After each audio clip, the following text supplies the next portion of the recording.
হে WhatsApp guys, কেমন আছো সবাই? আশা করি সবাই খুব ভালো আছো। র্যান্ডম ভিডিওস চ্যানেলের মুভির এক্সপ্লেনেশন সিরিজে আজকের পর্বে তোমাদের সবাইকে আবারও স্বাগতম। আজকে আমরা যে সিনেমাটা এক্সপ্লেন করব থাম্বনেল দেখে বুঝতে পেরেছো, বেশ কিছুদিন পূর্বে আমরা যে হংকং এর একটা অ্যাকশন থ্রিলার সিনেমা সিরিজ শুরু করেছিলাম, তার দুটো সিনেমা এ পর্যন্ত দেখেছি এবং দুটো সিনেমারই কিন্তু কাহিনী জোশ ছিল এবং এগুলো এমন সিনেমা ছিল যেগুলো তোমার ফুল সিনেমাটা দেখা উচিত। তবে তারপরেও তোমরা যে এক্সপ্লেন দেখেছো, আমি আশা করি এক্সপ্লেনও মোটামুটি মজা পেয়েছো এবং আমি তোমাকে নিশ্চিত করছি প্রথম দুটো সিনেমা যেমন ভালো হয়েছিল, মানে ফার্স্ট সিনেমা যতখানি ভালো হয়েছিল সেকেন্ড সিনেমা তার চেয়ে আরো বেশি ভালো হয়েছিল। এই থার্ড সিনেমাটা আরো ভালো হতে চলেছে। তবে কোন সিনেমার সাথে কোন সিনেমার সম্পর্ক নেই, প্রত্যেকটা সিনেমার ক্যারেক্টার আলাদা, প্রত্যেকটা সিনেমার প্লট আলাদা, প্রত্যেকটা সিনেমার কাহিনীও আলাদা, মানে কোনোটার সাথে কোনোটার কানেকশন নেই। তবে তিনটা সিনেমার নামই হচ্ছে white stone 1, white stone 2, white stone 3, আর এই সিনেমাটি হচ্ছে হিরোইন নিয়ে বা ড্রাগস নিয়ে। তো যাই হোক, বাড়তি কোনো কথা না বলে আমরা সরাসরি মূল ভিডিওতে যাব। বাট তার আগে ছোট্ট কমার্শিয়াল বিজ্ঞাপন থাকবে এবং তোমরা যেটা করবে বিজ্ঞাপন না দেখে ডাইরেক্টলি মূল ভিডিওতে চলে যাবে। বিজ্ঞাপন দেখার দরকার নাই, আবল তাবল কোনো অ্যাপে গিয়ে মারা খাওয়ারও কোনো দরকার নাই, সোজা বাংলায় বলছি। তো যাই হোক, আমি বিজ্ঞাপন প্লে করে দিচ্ছি, এরপর মূল ভিডিওতে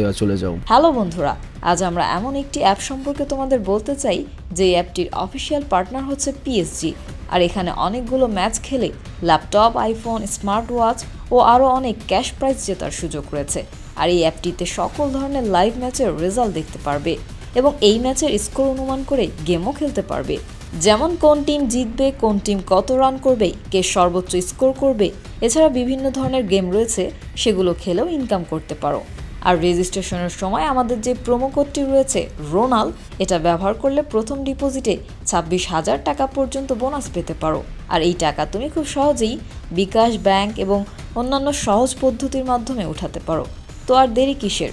ডেসক্রিপশনে প্রোমো কোড এবং পিন কমেন্টে প্রোমো কোড সহ সাইন আপ লিঙ্ক রয়েছে, সেটা ব্যবহার করো এবং ক্যাশ প্রাইজ জিতো। আর এখানে আরেকটা কথা মনে রেখো, আমরা যেই বিজ্ঞাপন দেই না কেন, অনলাইন থেকে টাকা আয় করা এত সহজ কোনো ব্যাপার নয়। তোমরা কোনো আর্থিক ক্ষতির সম্ভাবনা রয়েছে এমন কোনো ওয়েবসাইটে যাবে না। তো চলো এবার মূল ভিডিওতে চলে যাই। তো বিজ্ঞাপন শেষে আমরা মূল ভিডিওতে চলে আসলাম। আর ভিডিও শুরু করার আগে আরেকটা কথা বলি, আমার দিক থেকে যত দূর পসিবল আমার লস করে হলেও আমি তোমাদের সবসময় সতর্ক করার চেষ্টা করি যে কোনো ধরনের অনলাইনের যে আয়ের ফাঁদ সেখানে যেও না। কিন্তু তারপরেও যদি নিজ দায়িত্বে গিয়ে মারা খাও, তার দায়ভার কোনোভাবে আমি নেব না। কারণ আমি যদি ডাইরেক্টলি প্রমোট করতাম, আমি যদি ডাইরেক্টলি তোমাদেরকে পাঠাতাম ওদের অ্যাপের মধ্যে, আমি এর 5 গুণ টাকা পাইতাম সিরিয়াসলি। চলো আমরা মূল সিনেমাতে যাই। তো এই সিনেমা যখন শুরু হয় তখন আমাদের শেনজেন নামের একটা লোককে দেখানো হয়, দাঁড়িয়ালা মধ্যবয়স্ক দেখতে পাচ্ছ, এবং সে হচ্ছে হংকং এর সবচেয়ে বড় ড্রাগ লর্ড, মানে তার উপরে হেরোইন ব্যবসার কেউ নাই এবং তার বড় ধরনের একটা বিশাল ড্রাগের কনসাইনমেন্ট আসতে চলেছে সমুদ্র দিয়ে। যেমন দেখতে পাচ্ছ হেলিকপ্টার দিয়ে পানিতে ড্রপ করে দিল, তারপর পানির নিচ থেকে সেটা ড্রামে করে উঠিয়ে আনবে। এবং এখানে কি এসেছে জানো? $300 মিলিয়ন কোকেন এসেছে, যার মূল্যবান হচ্ছে 3,000 কোটি টাকা। তো এখানে শেনজেনের দুজন সবচেয়ে বিশ্বস্ত সাথী রয়েছে, একটা নাম হচ্ছে ম্যাক আর একটা নাম হচ্ছে বিলি। ওদের একটু পরে চিনতে পারবে, কেমন বিশ্বস্ত এটাও জানতে পারবে। তো যাই হোক, শেনজেন এবং তার লোকেরা তাদের ড্রাগস গুলো একটা ট্রাকে করে নিয়ে সেখান থেকে বের হয়, কিন্তু তখনই কোনোভাবে গোপন সূত্রে পুলিশ চলে আসে এবং ওদের রাস্তা আটকায় এবং পুলিশ ওদেরকে 4 দিক থেকে ঘিরে ফেলে এবং পুলিশ তাদেরকে অস্ত্র ফেলে দিয়ে সারেন্ডার করতে বলে। কিন্তু শেনজেন এমন একটা মাল, এত বড় একটা ড্রাগ লর্ড যে 3,000 কোটি টাকার মাল নিয়ে এসেছে, ওকে এত সহজে ছাড় দেবে 3,000 কোটি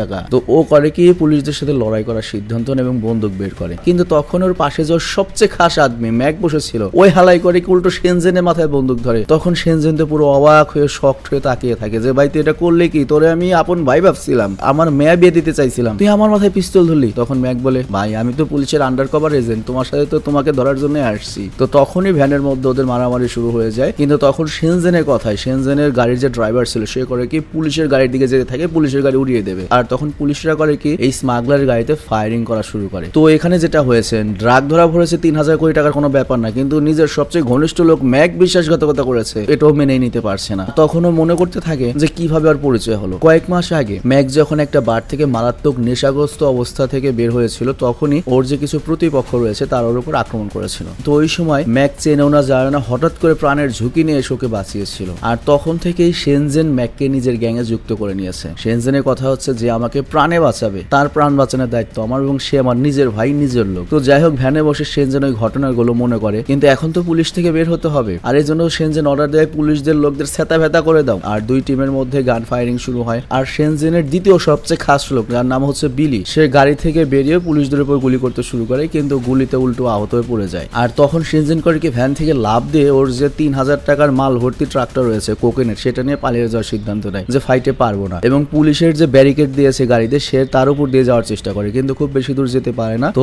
এরপর শেনজেন করিকে ড্রাগে ভরা ওই ট্রাকটা বোম ব্লাস্ট করে উড়িয়ে দিয়ে সেখান থেকে নিজেই পালানোর চিন্তা করে, মানে আমি মাল না নিতে পারলাম, মাল কারো হাতে পড়তেও দিব না। আবার এইদিকে আমরা দেখি যে আন্ডার কভার এজেন্ট ম্যাক একটু আগে যে বেইমানি করলো, সে শেনজেনের আরেক খাস লোক বিলিকে দেখে তার দিকে ছোটে। আবার আহত বিলিকে দেখে শেনজেনও তার গাড়ি সেদিকে নিয়ে বিলিকে গাড়িতে উঠে সেখান থেকে চলে যায়। আর ম্যাক শুধুমাত্র তারকেই দেখে। তো এত মানুষ থাকতে ম্যাক বিলির কাছে কেন যেতে যাচ্ছিল? তো যাই হোক, এরপর শেনজেন করিকে বিলিকে তার একটা পার্সোনাল ডক্টরের কাছে নিয়ে যায় এবং বিলির শরীর থেকে বুলেট বের করা হয়, কিন্তু বিলি তখনও অচেতন ছিল। তো ডক্টরের পর শেনজেনকে বলে বিলিকে যদি বাঁচাতে চান ওকে হসপিটালে ভর্তি করতে হবে, তা না হলে মরতে পারে। কিন্তু শেনজেন চায় না, তার সবচেয়ে বিশ্বস্ত একটা লোক যাকে সে ভাইয়ের মতো ভালোবাসে, সে পুলিশের হাতে ধরা পড়ে সারাজীবন জেলে কাটাক। তো এর জন্য সে বিলিকে সাথে করে নিয়ে যাওয়ার সিদ্ধান্ত নেয়। তো এরপর শেনজেন সহ তার যে বাকি লোকজন রয়েছে তাদেরকে সাথে নিয়ে সমুদ্র পথে থাইল্যান্ডে যাওয়ার জন্য একটা শিপে ওঠে এবং সবাই কন্টেইনারে লুকিয়ে পড়ে। আর ওইদিকে হংকং এর পুলিশ করে কি শেনজেনের বাড়িতে অভিযান চালায় এবং লুকানো মিলিয়ন মিলিয়ন ডলার আর অনেক ড্রাগস বাজেয়াপ্ত করে। তো এখানে আসলে শেনজেনের গ্যাংয়ে ম্যাক কি করে আসলো, একটা পুলিশের অফিসার কি করে আসলো? তো এখানে ম্যাক যেটা করেছে, সে নিজের আইডেন্টি বদলে ওই ড্রাগ লর্ড শেনজেনের সবচেয়ে যে ঘনিষ্ঠ বন্ধু, যার নাম হচ্ছে মন্টি, তার সাথে বন্ধুত্ব করার সিদ্ধান্ত নিয়েছিল। সে কিছু নকল গুন্ডার মাধ্যমে মন্টির উপর আক্রমণ করায় আর তারপর নিজের ফাইটিং স্কিল দক্ষতা দেখিয়ে তাকে বাঁচায়। তো এটা দেখে মন্টি ইমপ্রেস হয়ে যায়। আর পরের দিন সন্ধ্যায় মন্টি তাকে তার যে বস শেনজেনের সাথে দেখা করাতে বারে নিয়ে আসে, যেখানে মন্টি শেনজেনকে ম্যাকের সাথে পরিচয় করায়, তার সাথে এটাও বলে মারাত্মক একটা ফাইটার, বডিগার্ড হিসেবে বেস্ট। আর তখন শেনজেন ম্যাককে তার যে বেস্ট ফাইটার ছিল বিলি, তার সাথে লড়াই করায়। তো আবারও বলছি, ম্যাক আর বিলি নাম দুটো মনে রেখো। তো এখানে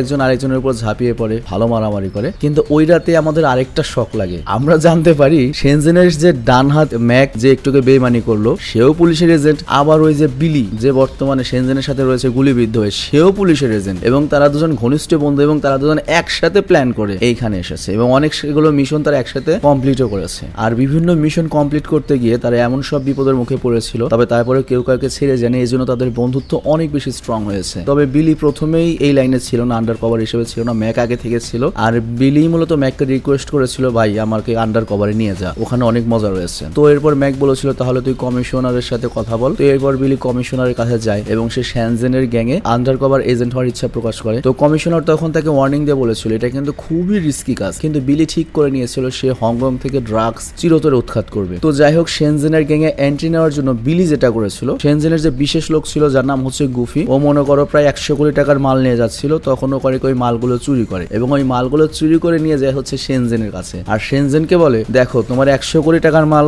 যে পোলাকে দিয়ে তুমি ডেলিভারি করাও, তার কাছ থেকে আমার মতো একজন সাধারণ মানুষও সহজে চুরি করতে পারে। তো তোমার এত দামি ড্রাগসের প্রোটেকশনের গ্যারান্টি কি? কিন্তু এই প্রোটেকশন যদি তুমি চাও সেটা আমি তোমাকে দিতে পারি ভাই। তো তুমি আজ থেকে আমাকে দায়িত্ব দাও, তোমার মাল ডেলিভারি জায়গা পর্যন্ত পৌঁছে দেওয়ার দায়িত্ব আমার। এই বিনিময়ে তুমি আমাকে 10% বা 5% বা যা দাও দিও। তো শেনজেন রাজি হয়ে যায়। তো এভাবেই শেনজেনের গ্যাংয়ে বিলি এবং ম্যাকের এন্ট্রি হয়েছিল। কিন্তু এই ঘটনায় যেটা হয়েছে, শেনজেনের যে লোকটার কাছ থেকে ও বিলি মাল নিয়েছিল, ওকে গুফিকে ডাইরেক্ট ছাদ থেকে ফেলে মেরে দেয়, কারণ শেনজেনের টিমে যে ফেল হয় বা যে বেইমানি করে তাকে মরতে হবে। তো যাই হোক, এরপর থেকে বিলি আর ম্যাক নাটক করে শেনজেনকে সবসময় এনজয় করে রাখে এবং অনেক বিশ্বস্ততা অর্জন করেছে। তো সামনেরা চামচামি করে আর পেছনে বলে যে কিভাবে একটা বড় ড্রাগ লর্ডকে ওরা খুব সহজে বোকা বানিয়ে দিয়েছে, মানে হাসতে থাকে ওরা। তো যাই হোক, এই দুজনের উপর শেনজেনের কিন্তু ব্যাপক ভরসা ছিল আর এই সুযোগটাই ওরা দুজন নেবে। কিন্তু আজকে যেটা হয়েছে, ম্যাক বিশ্বাসঘাতকতা করেছে, এটা তো শেনজেন জেনে গিয়েছে। আর আরেকজন যে বিলি রয়েছে, তাকে তো শেনজেন তার বিশ্বস্ত লোক ভেবে সাথেই নিয়ে গিয়েছে। আর এদিকে আমরা দেখি শেনজেন বিলিকে নিয়ে যাওয়ার কারণে ম্যাক তো অনেক ডিস্টার্ব ছিল, কারণ তার বেস্ট ফ্রেন্ড বিলিকে নিয়ে গিয়েছে, এখন কি করা যায়। আর কমিশনার তখন বলে, না শেনজেন কই গিয়েছে সেটা জানি না, বিলি কই গিয়েছে সেটাই জানি, আমাদের তো কিছুই করার নেই। আবার এদিকে ইন্টারপোল শেনজেনের সাথে বিলিকেও ড্রাগ স্মাগলার হিসেবে সাব্যস্ত করে অ্যারেস্ট ওয়ারেন্ট বের করে দিয়েছে। তো কমিশনার তখন বলে, আমি বিলের যে অ্যারেস্ট ওয়ারেন্টটা রয়েছে সেটা বন্ধ করে দিতে পারি। কিন্তু ম্যাক বলে, না এটা করবেন না, আপনি যদি এটা করেন তাহলে স্মাগলারদের বিলির উপর সন্দেহ হবে, ওর জীবন উল্টো ঝুঁকিতে পড়বে। তো এরপর সেই ডক্টরকে ধরা হয় যে ডক্টর বিলির অপারেশন করেছিল। তো ওই ডক্টরের কাছ থেকে জানা যায় যে শেনজেন বিলিকে সাথে নিয়ে সমুদ্র পথে কোথাও গিয়েছে, কই গিয়েছে এটা কেউ যায় না। আর ওইদিকে আমরা দেখি শেনজেন তার গ্যাং নিয়ে থাইল্যান্ডে পৌঁছায় এবং থাইল্যান্ডের যে বড় স্মাগলার রয়েছে যার নাম হচ্ছে মিনুই, সে ওদেরকে ওয়েলকাম করে। আর এই মিনুই কিন্তু মায়ানমার থেকে যে কোকোন উৎপন্ন হয় সেগুলো থাইল্যান্ডের মাধ্যমে হংকং এ পাচার করতো ওদের মাধ্যমে। তো ওখানে বিলির জ্ঞান ফিরে আসে আর তখন শেনজেন শেনজেন বিলিকে কথা দেয়, দেখ এত কষ্ট করেও তোকে নিয়ে এসেছে কারণ তুই আমার ভাই, দুনিয়ার যা মনে হয় তাই হয়ে যাক, আমি যদি বাঁচি তুই বাঁচবি, তোকে আমি কখনোই মরতে দেবো না। আর এদিকে ইন্টারপোলের রেড কর্নার নোটিশ দেখে মিনই শেনজেনকে সাজেস্ট করে, ওই থাইল্যান্ডের যে ড্রাগ মাফিয়া সে শেনজেনকে সাজেস্ট করে তোদের মনে হয় মায়ানমারের যে বর্ডার রয়েছে সেখানে গ্রামে কিছুদিন লুকিয়ে থাকা উচিত, কারণ মায়ানমার আইন বলতে কিছু নেই, ওখানে তোরা ভালো থাকবি। আর ওই জায়গাটিকে গোল্ডেন ট্রায়াঙ্গেল বলা হয়, যেখানে পৃথিবীর সবচেয়ে বেশি আফিম চাষ হয়। তো যাই হোক এরপর ওরা করে কি সেখানে যে এবং সাথে আহত বিলিকেও নিয়ে যাওয়া হয় এবং বিলিকে মিয়ানমারের একটা ছোট্ট গ্রামে নিয়ে আসা হয়। আর ওখানকার যে একটা লোকাল মেয়ে ছিল যার নাম হচ্ছে টিনা, তাকে দায়িত্ব দেওয়া হয় ওকে দেখাশোনা করার জন্য। তো এই জায়গার যে থাইল্যান্ডের ড্রাগ মাফিয়া সে শেনজেনকে গ্রামের বাইরে একটা পাহাড়ে নিয়ে যায় এবং বলে এই পুরো পাহাড়ে আফিম চাষ করা হয় আর এই পুরো পাহাড়ের পেছনে কমান্ডার জিরং এর আস্তানা এবং এইটা পুরোটা তার এলাকা। আর তখনই জিরং এর আফিমে ভরা ট্রাক এখান দিয়ে যাচ্ছিল, মানে কোটি কোটি টাকার মাল, বুঝতেই পারছো। তো এটা দেখে শেনজেনের মাথায় একটা আইডিয়া আসে আর সে ওই থাইল্যান্ডের যে মাফিয়া ওকে বলে, আচ্ছা এখানে যদি কিছু করতে হয় তার মানে জিরং এর সাথে আমাদের বন্ধুত্ব করতে হবে। কিন্তু থাইল্যান্ডের মাফিয়া বলে এই জিরং এত সহজ পার্সন নয়, ওর সাথে এত সহজে হাত মেলাতে পারবে না। জিরং এর ব্যাপারটা বলি, সে হচ্ছে মনে করো মায়ানমারের তার নিজস্ব প্রাইভেট আর্মি রয়েছে, অনেক আর্মি রয়েছে, অনেক বড় সড়ো অস্ত্র শস্ত্র রয়েছে। আর মায়ানমারের দেশের অবস্থা তো দেখতেই পাচ্ছ, সরকার বলে কিছু নাই, যার ক্ষমতা আছে সেই রাজা। তো যাই হোক এখানে আবার একটা নিয়ম রয়েছে, এখানে যত মনে হয় তত আফিম চাষ করে প্রোটেকশন জিরং দেবে, কিন্তু বিক্রি করতে হবে তার কাছেই এবং তার নিজস্ব প্রসেসিং প্লান্টও রয়েছে, মানে ওই আফিম ফুল থেকে কোকেন বা কি তৈরি হয় সেটা তৈরি করবে, মানে হোয়াইট পাউডার যেটাকে হেরোইনই হবে হয়তো এটা বলা হয়। তো শেনজেন তখন সিদ্ধান্ত নেয় আমি জিরং এর ট্রাক লুট করবো। চিন্তা করো সাহস কি। তো এর অনেকদিন পর বিলির জ্ঞান ফিরে আসে আর সে চোখ খুলে দেখতে পায় সে ঝুপড়ির মতো একটা বাড়িতে রয়েছে। তো বিলির জ্ঞান ফিরেছে এটা দেখে টিনা অনেক খুশি হয় এবং এরপর বিলি যখন তার মুঠি খোলে তখন সে তার হাতে একটা পাথরের টুকরো দেখতে পায়। তো টিনা বলে এটা একটা লাকি স্টোন, তুমি যখন অসুস্থ ছিলে তখন তোমার হাতে এটা দিয়ে দিয়েছিলাম। তো যাই হোক এরপর বিলি টিনার কাছ থেকে জানতে পারে যে সে বর্তমানে মায়ানমারের বর্ডারের একটা গ্রামে রয়েছে। তো এটা শুনে অবাক হয়ে যায়, কিন্তু সবচেয়ে খারাপ ব্যাপার হলো এখানে না মোবাইল আছে, না ফোন আছে, না ইন্টারনেট আছে, মানে বিলি কোনোভাবেই হংকং এর পুলিশের সাথে কন্ট্যাক্ট করতে পারবে না। তো যাই হোক এদিকে আমরা দেখি শেনজেন আর বাকিরা যখন জানতে পারে বিলি ঠিক হয়ে গিয়েছে ওরা তো খুব খুশি হয় আর বিলিও শেনজেনকে ধন্যবাদ জানায় নিয়ে আসার জন্য। আর তারপর শেনজেন বিলিকে একটা ওয়াকে টোকে দেয়, কিন্তু এটা দিয়ে শুধুমাত্র 3 কিলোমিটার পর্যন্ত কন্ট্যাক্ট করা যাবে। তো যাই হোক টিনা তখন বিলিকে বলে এই গ্রামের ছোট বড় সবাই আফিম প্রসেসের কাজ করে এবং পাহাড়ের সুদূরে আফিমের ক্ষেত রয়েছে আর আমিও এই ক্ষেত থেকে আফিম তুলতে তুলতে বড় হয়েছি, না আমি কখনো স্কুলে যাওয়ার সুযোগ পেয়েছি না কলেজে। এই ক্ষেতে চাষ করা আফিম দিয়ে হেরোইন তৈরি হয়, পুরো দুনিয়াতে যায় আর এগুলো দিয়ে স্মাগলাররা কোটি কোটি টাকার মালিক হয়েছে, কিন্তু আমরা দুবেলা ভাতও পাই না। তো যাই হোক ওদিকে আবার হংকং এ বিলির নিখোঁজ হওয়াতে ম্যাক তো পাগল হয়ে গিয়েছে আর এর জন্য সে নিজেকে দোষ দিতে থাকে। আর এদিকে মায়ানমারের ওই ছোট্ট গ্রাম যার নাম হচ্ছে শিন, সেই রাতে একদিন কমান্ডার জিরং এর লোক আসে। তো গ্রামবাসী তো ভয় পেয়ে যায়, কিন্তু তখন শেনজেন আর তার গ্যাং দাঁড়িয়ে যায়। তবে তারা গ্রামবাসীকে হুমকি দেয় আমাদের পারমিশন ছাড়া বাইরের কারো কাছে যদি তোরা কোনো কিছু বিক্রি করিস ডাইরেক্ট মেরে ফেলবো, বিক্রি আমাদের কাছেই করতে হবে। কিন্তু তখনই শেনজেন সিদ্ধান্ত নেয় তার চালটা সে চালবে। কিন্তু জিরং এর মতো এত বড় একটা কমান্ডারের ট্রাক লুট করার জন্য তো অস্ত্র প্রয়োজন হবে, লোকবলের প্রয়োজন হবে। কিন্তু সেই রাতেই পাশের গ্রামে দাঙ্গা বেজে যায়, মানে বুঝো তো মায়ানমারের প্রচুর জাতিগত দাঙ্গা রয়েছে। তো ওই দাঙ্গা থেকে করে কি অনেক অস্ত্র চুরি করে, কিন্তু ওই দাঙ্গায় টিনার যে দাদা তার মৃত্যু হয়ে যায়। আর এরপর বিলি করে কি ওই দাদার ফাইনাল রিচুয়াল করে। আর এরপর টিনা বিলিকে বলে আমি যখন ছোট ছিলাম তখন আমার বাবা মাকে এরা মেরে ফেলেছে আর তারপর থেকে আমার দাদা আমাকে লালন পালন করেছে, কিন্তু সেও এখন মারা গেল আর এই পৃথিবীতে আমি এখন একা হয়ে গেলাম। তো বিলি তখন জিজ্ঞাসা করে তুমি এই গ্রাম থেকে শহরে কেন যাচ্ছ না? টিনা বলে আমার জীবনে গ্রামেই কেটেছে, এই গ্রামের সবাইকে আমি চিনি, সবাই আমাকে চেনে, শহরে আমি কার ভরসায় থাকবো, কে কোথায় বিক্রি করে দেবে তার কোনো ঠিক আছে। সিরিয়াস একটা কথা ভাই, চিন্তা করো আমরা যেসব দেশে বসবাস করি আমাদের অনেক অভিযোগ আমাদের দেশ নিয়ে, কিন্তু অ্যাকচুয়ালি এর চেয়ে কত খারাপ অবস্থায় কত মানুষ রয়েছে, না নিজের বইয়ের নিরাপত্তা রয়েছে, না মেয়ের নিরাপত্তা রয়েছে। মানে আমাদের দেশে যে ঘটনাগুলো ঘটে রেপের, এগুলো তো খুবই বিচ্ছিন্ন ঘটনা, কিন্তু ওই সব জায়গাতে মানে যেসব জায়গায় সেনা শাসন বা মনে করো ওই যে বিদ্রোহী গোষ্ঠী রয়েছে তারা তো মনে করো যা ইচ্ছা তাই করো, ওখানে যা ইচ্ছা তাই করবে। তোমার বাড়িতে সুন্দর একটা মেয়ে রয়েছে, হ্যাঁ নিয়ে উঠে নিয়ে গেলো, 2 দিন পরে দিয়ে যাবে, আবার যা খাদ্য টাদ্য আছে উঠে নিয়ে গেলো, ওদের তো কোনো দয়া মায়াই নাই। তো যাই হোক একদিন রাতে বিলি ডায়েরি লিখছিল। তো টিনা লেখাপড়া জানতো না, কিন্তু লেখাপড়ার প্রতি প্রচুর আগ্রহ ছিল। তো সে বিলিকে বলে তুমি কি আমাকে লেখাপড়া শেখাবে? বিলি বলে হ্যাঁ শেখাবো, রাজি হয়ে যায়। আর ওই রাতে আমরা দেখি শেনজেন বিলিকে বলে আমরা যদি আরো এগিয়ে যেতে যাই এটাই আমাদের পারফেক্ট কিছু করার সময়, কিন্তু তার আগে আমাদের জিরং এর বিশ্বাস অর্জন করতে হবে আর বিশ্বাস জেতার জন্য সাহসও দেখাতে হবে। তো এরপর শেনজেন করে কি জিরং এর ট্রাক লুট করার প্ল্যান করে এবং সে করে কি রাস্তায় মাইন লাগিয়ে রাখে। তো পরের দিন যখন ড্রাগে ভরা ট্রাক গুলো আসে সে করে কি মাইন ব্লাস্ট করে দেয় আর তারপর আক্রমণ করে শেনজেনের ট্রাক গুলো দখল করে নেয়। আর তারপর শেনজেন করে কি নিজে ওই ট্রাক গুলো নিয়ে জিরং এর কাছে যায়, মানে বিলি যে সিস্টেম করেছে সেটাই ও জিরং এর সাথে করছে। তো যাই হোক জিরং একটা মনে করো বাংকার অনেক প্রোটেকশনের সাথে থাকে আর জিরং তাকে জিজ্ঞাসা করে ভাই তোর এই কর্মকাণ্ডের উদ্দেশ্য কি? তুই প্রথমে আমার মালই লুট করলি আবার ওই মালই আমাকে ফেরত দিতে এসেছিস, বুঝলাম না ব্যাপারটা। তো সেনজেন তখন জিরংকে বলে, দেখো তোমার কাছে কত বড় অস্ত্র রয়েছে, কত সৈন্য রয়েছে, তবুও আমি তোমার ড্রাগ লুট করেছি। এর কারণটা কি জানো? তুমি ভেড়াদের হাতে অস্ত্র দিয়ে রেখেছো, ওদের না আছে বুদ্ধি, না আছে সাহস, ওরা তোমার মাল হেফাজত করতে পারবে না। কিন্তু বর্ডার পর্যন্ত আমার কাছে যদি দায়িত্ব দাও, আমি এগুলো পৌঁছে দিতে পারবো। তোমার আমার মতো একটা সাহসী লোকের প্রয়োজন। না হলে দেখো আজকে আমি লুট করেছি, আমি তো নিয়ে যেতে পারতাম, কিন্তু আমি না নিয়ে আবার তোমাকে দিয়ে গেলাম। বাট কাল যদি অন্য কেউ লুট করে,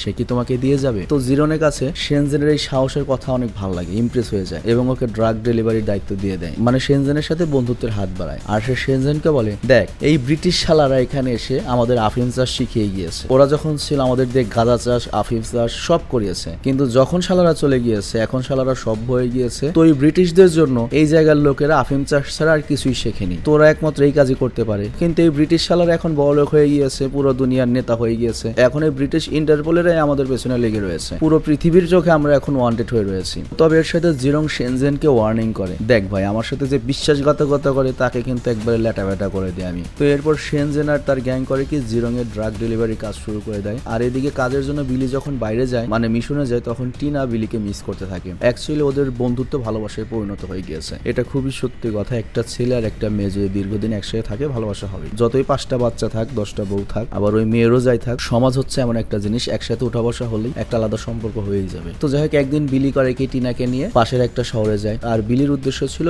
যে কোনো ভাবে একটা ফোনের মাধ্যমে ম্যাকের সাথে কন্ট্যাক্ট করা, যে আমি এই জায়গায় আছি। বাট এই সিটিতে কোনো ফোনই ছিল না, বেশিরভাগ মানুষই গরিব। তবে তারপরেও একটা লোকের কাছে একটা বাটন ফোন ছিল, একটা দোকানদারের কাছে। বিলি করে কি ফোনটা চুরি করে নেয় আর তারপর ম্যাককে কল করে যে আমি মায়ানমার বর্ডারের কাছে একটা গ্রামে রয়েছে, শিন গ্রামে, যেখানে জিরং নামের একটা ডার্ক লর্ডের রাজত্ব চলে এবং তার প্রাইভেট আর্মি রয়েছে। কিন্তু ওখান থেকে বিলি যখন ফিরে আসছিল, তখন মাঠে এসে জিরং এর একটা সেনাকে দেখতে পায় এবং এখানে ওরা দুজনকে দেখে ভয় পেয়ে যায়। কেন ভয় পেলে একটু পরে বুঝবে। আর এইদিকে আমরা দেখি ম্যাক বিলির কন্ট্রাক্ট পাওয়ার পরে ডাইরেক্ট অ্যাক্টিভ হয়ে যায়। সে যায় কমিশনারের কাছে এবং বলে আমাদের থাইল্যান্ডে ডাইরেক্ট মায়ানমার বর্ডারে যেতে হবে। আর তখন কমিশনার বলে ওখানে তো আমরা মিশন করতে পারবো না, ইন্টারপোলের সাহায্য লাগবে। সে ইন্টারপোলে কল করে। আর এদিকে সেনজেন করে কি বিলিকে বলে, দেখ জিরং এর এবার $1 বিলিয়ন মাল আমাদেরকে ডেলিভারি করতে দিয়েছে। তো আমরা এখন থেকে $1 মিলিয়ন খেলবো না, $1 বিলিয়ন খেলবো। যেহেতু এটা $1 বিলিয়ন মাল, একবার এটাতে লাপাত্তা হতে পারলে আজীবন আর ড্রাগসের ব্যবসা করতে হবে না। আমাদের জন্য চরম একটা সুযোগ। আর এরপর আমরা দেখতে পাই গতকাল বিলি যে লোকটাকে, যে সেনাটাকে দেখেছে, ভয় পেয়ে লোকে দেখে, তাকে সবার সামনে গুলি করে মেরে ফেলা হলো। আর জিরিং বলে এই শালা পুলিশের সাথে যুক্ত ছিল, তাই ওর শাস্তি দিলাম। তো যাই হোক, এরপর আমরা দেখতে পাই জিরং এর সকল ড্রাগস বিভিন্ন ফলের মধ্যে লুকিয়ে ডেলিভারির জন্য রেডি করা হচ্ছে। আর জিরং তো সেনজেনের উপর পুরোপুরি বিশ্বাস করে। তো এই জন্য সে করে একটা লোকের মাধ্যমে সেনজেনকে তার বর্ডারের বাইরে কন্ট্রোল রুম দেখায় এবং বলে থাইল্যান্ডের পুলিশ বা বাইরের পুলিশ যদি কোনো সমস্যা করে, এখান থেকে আমার সাথে কন্ট্যাক্ট করবি। আর এই দিকে আমরা দেখি ম্যাক থাইল্যান্ডে চলে এসেছে। তো থাইল্যান্ডের পুলিশ আর ইন্টারপোলের সাথে মিটিং হয়। তো ম্যাক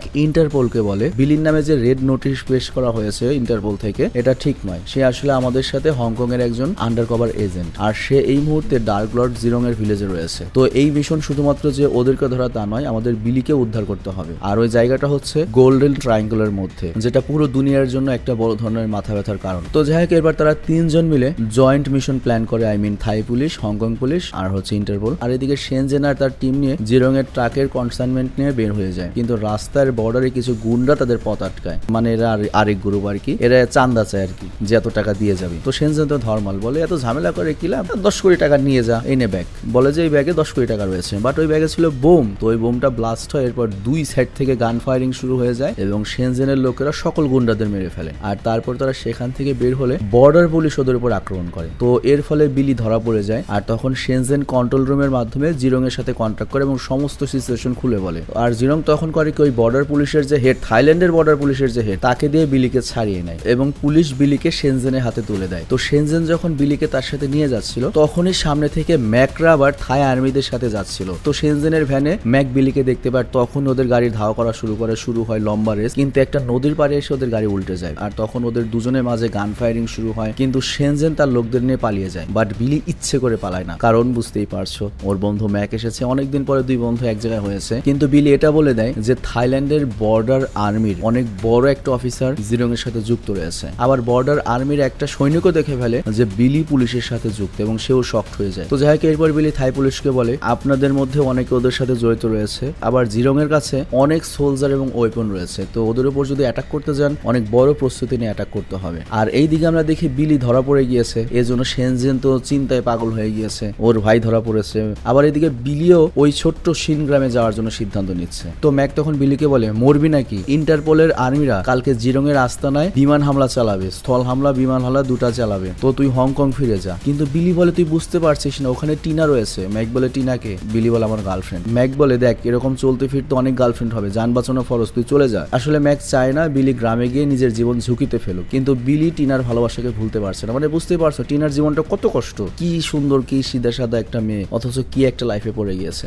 তো বিলি এই বেমানিটা করতে পারবে না, সে বলে ওকে আমার বাঁচাতেই হবে। তো লাস্টে আর কোনো উপায় না দেখে ম্যাক করে কি বিলিকে ওয়াকি টকিটা দিয়ে দেয় এবং বলে বিমান হামলা কিন্তু অমুক টাইমে হবে, তার আগে কিন্তু সেখান থেকে পালিয়ে আসবি। আর এরপর আমরা দেখি ইন্টারপোল পুলিশরা থাই আর্মির সাথে মিলে একটা অ্যাটাক আয়োজন করতে থাকে, আর অন্যদিকে বর্ডার আর্মির ওই পুলিশ করে কি তার চিফকে বিলির সত্যটা বলে দেয়। আর এরপর থাই আর্মি করে কি জিরং এর যে কন্ট্রোল রুম রয়েছে সেটা ধ্বংস করে দেয়। আর ওই রাতেই বিলি আবার গ্রামে পৌঁছে এবং সে টিনাকে বলে তুমি দ্রুত এখান থেকে আমার সাথে পালিয়ে চলো, আমি তোমাকে নিয়ে হংকং যাবো, সেখানে গিয়ে আমরা সংসার বসাবো। কিন্তু টিনা প্রস্তুত ছিল না। টিনা বলে এখানে আমার অনেক ভালোবাসার মানুষ রয়েছে, আমি একা গেলাম ওদের কি হবে। কিন্তু বিলি ওকে বোঝায় এই গ্রামে আর্মিরা অ্যাটাক করবে, বিমান হামলা করবে, এখানে যদি থাকে আমরা সবাই মারা পড়বো। তো অনেক কষ্টে টিনাকে বোঝানো যায়, কিন্তু যখন ওরা বের হবে তখনই এখানে জিরং তার দলবল নিয়ে চলে আসে, কারণ সে জেনে গিয়েছে বিলি আন্ডার কভার এজেন্ট। এবং সে এখানে শেনজেনকে বলে তোর এই লোক, তোর এই ডানহাত বিলি বিশ্বাসঘাতক, আর বিশ্বাসঘাতকতার একটাই শাস্তি হচ্ছে মৃত্যু। কিন্তু শেনজেন তো বিলিকে অনেক বেশি ভালোবাসে, ভাইয়ের মতো। শেনজেন তখন জিরংকে বোঝায়, মানে ওই যে কমান্ডার আর্মিওয়ালা, ওকে বোঝায় ও আমার লোক, ও আমার জন্য বুকে গুলি খেয়েছে, ও কিভাবে পুলিশের লোক হতে পারে, প্রশ্নই আসে না। জিরং তখন বলে যেহেতু আমার কাছে ইনফরমেশন এসেছে, সন্দেহ আছে ওকে মরতে হবে, কোনো চান্স নাই, কারণ ওর একার জন্য আমার এত পরিশ্রমের সাম্রাজ্য নষ্ট হয়ে যাবে, এটা আমি হতে দেব না। তো এরপর জিরং যখনই বিলিকে মারতে যায় তখন শেনজেন জিরংকেই গান পয়েন্ট করে, ভাই চিন্তা করো। কিন্তু ওই মুহূর্তে থাই আর্মির প্লেন করে কি ওখানে বোম ব্লাস্টিং করা শুরু করে, চারিদিকে হইচই পড়ে যায়, আর জিরং সেখান থেকে পালিয়ে যেতে শুরু করে। আর আর্মির প্লেনরা করে কি জিরং এর যত সোলজার রয়েছে তাদেরকে টার্গেট করে মারতে থাকে, পুরো গ্রামে আগুন লেগে যায়। মানে চিন্তা করো এই ড্রাগ ডিলারদের ধরার জন্য পুরো গ্রামের সাধারণ মানুষ যারা জীবনে একটু শান্তি পায় না, সারা জীবন গোলামের মতো কাটিয়েছে, ব্রিটিশ আমলে যেমন নীল চাষিরা কাটিয়েছে সেইভাবেই কিন্তু ওদের জীবন, ওরা সব মারা পড়ছে কোনো হারে। তবে ওদের জন্য আমার দুঃখ হচ্ছে না, কারণ কিছু কিছু জীবন আছে যেগুলো মরলে ওরা বেঁচে যায়, পরকাল ওদের জন্য আরো ভালো হবে। আমি অনেক কষ্ট নিয়ে কথাটা বললাম আর কি। কিন্তু এই অবস্থায় বিলি টিনাকে নিয়ে পালাতে চায়, কিন্তু আর্মিরা চারদিক থেকে গ্রাম ঘিরে ফেলেছে, দুই পক্ষের মধ্যে ভারী গান ফায়ারিং হতে থাকে। কিন্তু বুঝতে হবে তুমি যখন একটা জায়গায় বসবাস করো, আত্মীয় না হোক, আশেপাশে অনেক ভালো প্রতিবেশী থাকে যাদের জন্য মায়া লাগে, তো টিনার ওই অবস্থা শুরু হয়ে গিয়েছে, ওর আশেপাশে প্রতিবেশীদের জন্য মায়া হচ্ছে, ও করে কি গ্রামবাসীদের বাঁচাতে যায়। বিলি এত না করে তারপরে ও দৌড়ে যায়, আর তখনই বিমান বাহিনীর একটা বোম এসে ডাইরেক্ট টিনার উপরে পড়ে এবং টিনা সেখানেই ব্লাস্ট হয়ে মারা যায়। আর বিলি অসহায়ের মতো তাকিয়ে দেখে যে আমি এত বড় একটা পুলিশ অফিসার কিচ্ছু করতে পারলাম না, নিজের ভালোবাসাকে বাঁচাতে পারলাম না, যাকে আমি নিজের সাথে করে নিয়ে যাওয়ার জন্য এসেছিলাম, যাকে নিয়ে স্বপ্ন দেখেছিলাম, সে শেষ হয়ে গেল। আবার ওদিকে ম্যাক ও বিলিকে খুঁজতে খুঁজতে গ্রামে ঢুকে পড়ে, কিন্তু বিলি তখন তার ইমোশন সাইডে রেখে তার পুরো রাগ জিরং এর উপর খাটাতে থাকে, মানে জিরং এর সোলজারদের মারতে থাকে। আবার বোম ব্লাস্টের কারণে শেনজেনের যে অবশিষ্ট লোক ছিল তারাও মারা গিয়েছে। আবার ওই যে তোমার ওই থাইল্যান্ডের যে তোমার ড্রাগ মাফিয়া মিন, তাকে অ্যারেস্ট করা হয়। অন্যদিকে জিরং বুঝতে পেরেছে তার সময় শেষ, তো এর জন্য সেও যুদ্ধের জন্য রেডি হয়ে গিয়েছে। আর এদিকে ম্যাককে দেখে শেনজেন তো মারার জন্য আসে এবং তারা দুজন সামনাসামনি হয়, দুজনে মারামারি শুরু হয়। কিন্তু ম্যাক করে কি গুলি করে শেনজেনকে আহত করে দেয়, বাট তখনই বিলি চলে আসে। আর শেনজেন তো বিলিকে দেখে অনেক খুশি হয়, আমার ভাই এসেছে, ভাই ওকে শেষ করে দে, বেঈমানকে শেষ করে দে। বাট বিলি তখন বলে দুঃখিত শেনজেন, ও আমার বন্ধু, আমি নিজেই পুলিশের আন্ডার কভার এজেন্ট। এটা শুনে শেনজেন পুরো আকাশ থেকে পড়ে যায় যে তোরা এটা কি করলি, আমি বুঝলাম না, আমার নিজের লোকেরা আমার জন্য কখনো গুলি খায়নি, আর তোরা পুলিশ হয়ে আমার জন্য গুলি খেয়েছিস, তাও আবার আমার বিশ্বাস জেতার জন্য। আমি তোদের ভালোবেসেছি ভাইয়ের মতো, তোরা আমাকে ভাইয়ের মতো ভালোবাসা দেখালি, লাস্টে এটা তোরা কি করলি, এটা কেমন হবে? তো ম্যাক তখন বলে ভাই এটাই তো পুলিশের ডিউটি। আর তখন শেনজেন তোকে বলে ভাই এর চেয়ে ভালো তোরা আমাকে গুলি করে দে, আমার আর বাইচে থাকার ইচ্ছা নাই। কিন্তু শেনজেনকে সেখানে অ্যারেস্ট করা হয়। আর এইদিকে আমরা দেখি থাই আর্মি করে কি জিরং এর সেই গোপন বাংকারে আক্রমণ করে, কিন্তু জিরং এখানে এমন একটা টেকনিক লাগিয়ে রেখেছে, ওর পুরো বাংকারে বোম লাগানো। তো যখন পুরো আর্মিরা ভেতরে ঢোকে পুরো বাংকারটা উড়িয়ে দেয়, জিরং নিজেও মারা পড়ে। মরার আগে ইন্টারপোলের আর্মি, থাই আর্মি, হংকং এর আর্মি অনেকগুলোকে মেরে দেয়, মানে ডাইরেক্ট একবারে হিটলার স্টাইলে মরলো আর কি। তবে এখানে একটা কথা বলতেই হচ্ছে, নায়কদের চেয়ে আমার কাছে এই সিনেমাতে ভিলেনদের বেশি ভালো লেগেছে, শেনজেন এবং এই জিরংকে। শেনজেনের কথাবার্তাও জোস, আর হচ্ছে জিরং জান দিব ভাই, তবু তোদের কাছে আমি ছোট হতে পারবো না, তোদের কাছে ধরা দিতে পারবো না, মাইরা মরো। সিরিয়াসলি আমার কাছে ভালো লাগছে। তো যাই হোক, এরপর আমরা দেখি থাই বর্ডারের সেই দুর্নীতিবাজ যে তোমার পুলিশ অফিসার ছিল তাকেও ধরা হয়। আর এর পরের দিন দেখা যায় পুরো গ্রাম ভরা লাশ, গ্রামের সাধারণ মানুষ, পুলিশ, তারপর ওই স্মাগলাররা সব মারা রয়েছে। আর তার মধ্যে বিলি একটা জিনিসই খুঁজছে, সেটা হচ্ছে